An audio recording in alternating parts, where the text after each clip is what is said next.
Ensemble de ces sites. BFM Business, Intégral Bourse, jusqu'à 18h, la bourse en temps réel.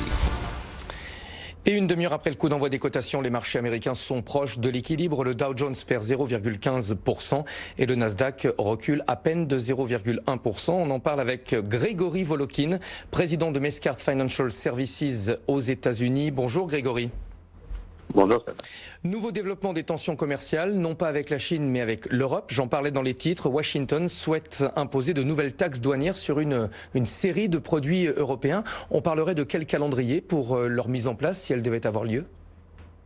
Oui, le calendrier, en fait, c'est donc pas pour demain puisqu'il va y avoir des auditions et que la décision, si décision est prise, ne le sera pas avant le 5 août.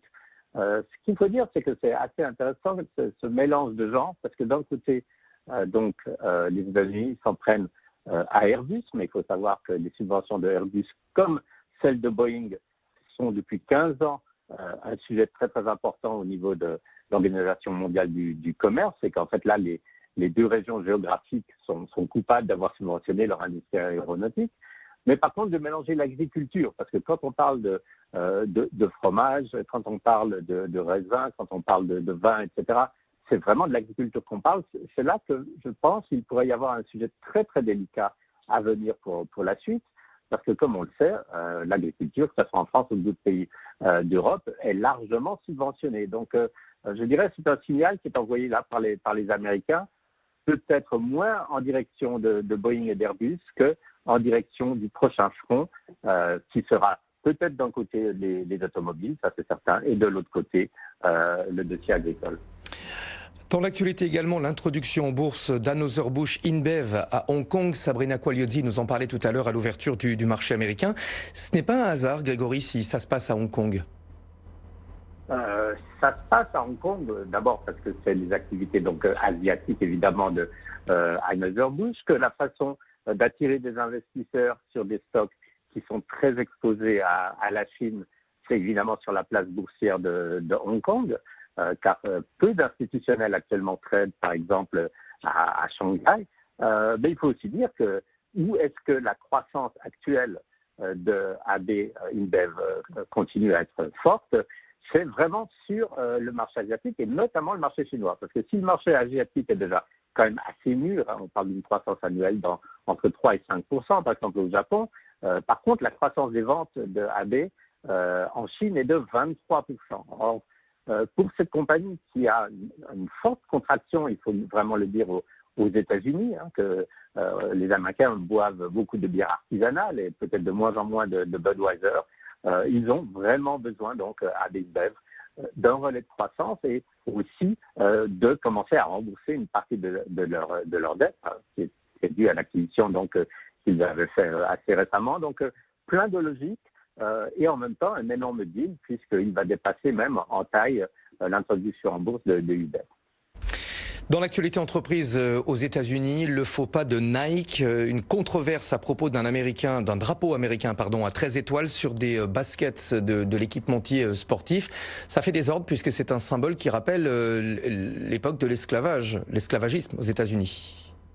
Oui, d'une certaine façon, vous savez, aux États-Unis actuellement, on est très politiquement correct, comme on dit. Donc, la moindre chose peut vraiment déranger et chatouiller des susceptibilité. Donc là, on parle de Nike qui voulait introduire des nouveaux baskets qui s'appelaient les Air Max USA. Ils voulaient les introduire pour le 4 juillet et ils avaient mis un drapeau derrière ces baskets qui est ce qu'on appelle aux États-Unis le Betsy Ross flag. Donc c'est le premier drapeau en fait américain qui date de 1777. Et en 1777, ce drapeau était en fait le représentant de quoi? Des 13 premières colonies aux États-Unis. Donc ces colonies, évidemment, c'est le nord des États-Unis. C'est pas les États qui étaient esclavagistes, mais peut-être un peu par ignorance de l'histoire, ça a été récupéré, ce drapeau, assez souvent, non seulement par des supporters de Trump, mais par des mouvements qu'on qualifie de white nationalistes, qui seraient donc en gros des nationalistes blancs. Alors ce drapeau, qu'est-ce qu'il a? Il a 13 étoiles, comme les 13 premiers États des États-Unis, et le joueur Colin Kaepernick de baseball, qui avait beaucoup fait parler de lui quand il avait refusé de s'agenouiller pendant l'hymne américain. Donc lui, il dit mais c'est vraiment un signe du manque de sensibilité de Nike. Donc Nike a retiré ses baskets. Pour la petite histoire, au marché noir, il y en a quand même qui ont réussi à être vendus, et pour un prix alors qui n'est vraiment pas donné, pour des baskets avec un drapeau américain, de 2500 $ la paire. Effectivement. Un peu de politique pour terminer, Grégory. Joe Biden, qui est l'un des candidats à l'investiture démocrate pour les élections américaines, pour les prochaines élections, est en chute libre dans les sondages, et cette baisse de 10%, je crois, intervient après les 2 débats de la semaine dernière qu'on avait eus entre les candidats démocrates. Oui, absolument. Et c'est très intéressant parce que non seulement il baisse fortement, donc son avance qui était à un certain point de 20%, maintenant est plus que de 5% sur le deuxième candidat. Mais ce deuxième candidat, c'est la candidate qu'il avait attaqué vraiment assez sévèrement lors du débat. C'est Kamala Harris, la sénateur de Californie, qui est quand même plutôt modérée, mais qui là aussi avait parlé de l'insensibilité de Biden face aux problèmes raciaux. Et on voit que Kamala Harris arrive très très proche maintenant dans les sondages. Évidemment, c'est très tôt dans cette campagne électorale, mais on peut déjà dire en gros que du côté des démocrates, vous avez 4 candidats qui ont l'air d'être bien partis pour la suite. Évidemment, Biden, Harris, Sanders et Elizabeth Warren. Et c'est sûrement avec ces 4 candidats qu'on va avoir après une sélection finale. Mais alors qu'il y a peut-être 2 semaines, on avait l'impression que les jeux étaient joués et qu'on aurait un duel Donald Trump-Joe Biden. Là, vraiment, c'est totalement remis en cause. Et ce qui est intéressant par rapport à cette élection, Grégory, c'est la gauchisation d'un certain nombre de candidats à l'investiture démocrate, si bien que les marchés risquent finalement de souhaiter la réélection de Donald Trump, alors qu'on le sait par ses attitudes notamment un petit peu erratiques, qu'il n'est pas toujours l'ami des marchés financiers.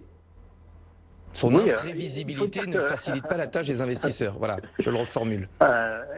C'est exactement ça, sauf qu'on peut aussi dire que les investisseurs ont quand même beaucoup bénéficié de la principale mesure économique de Trump, qui était la baisse des taux d'imposition sur les compagnies.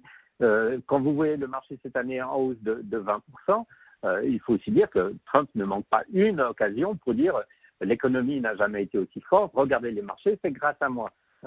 Il faut quand même dire que les marchés, secrètement, pour le moment, souhaitent vraiment la réélection de Donald Trump, parce que dans les programmes démocrates, évidemment que c'est des gens extrêmement respectables, ces candidats démocrates, mais on pourrait dire que leurs programmes, qui sont de plus en plus à gauche, sont quand même relativement anti-business, avec des programmes qui prônent une certaine nationalisation de la médecine, par exemple, avec des programmes qui interdiraient carrément l'extraction de pétrole et d'énergie fossile.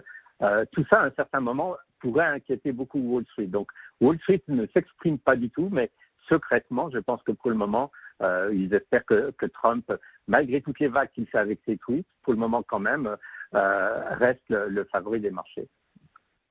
Merci beaucoup Grégory Volokin, président de Mescart Financial Services aux États-Unis. On vous retrouve demain pour un nouveau point depuis New York. On va rester sur l'actualité.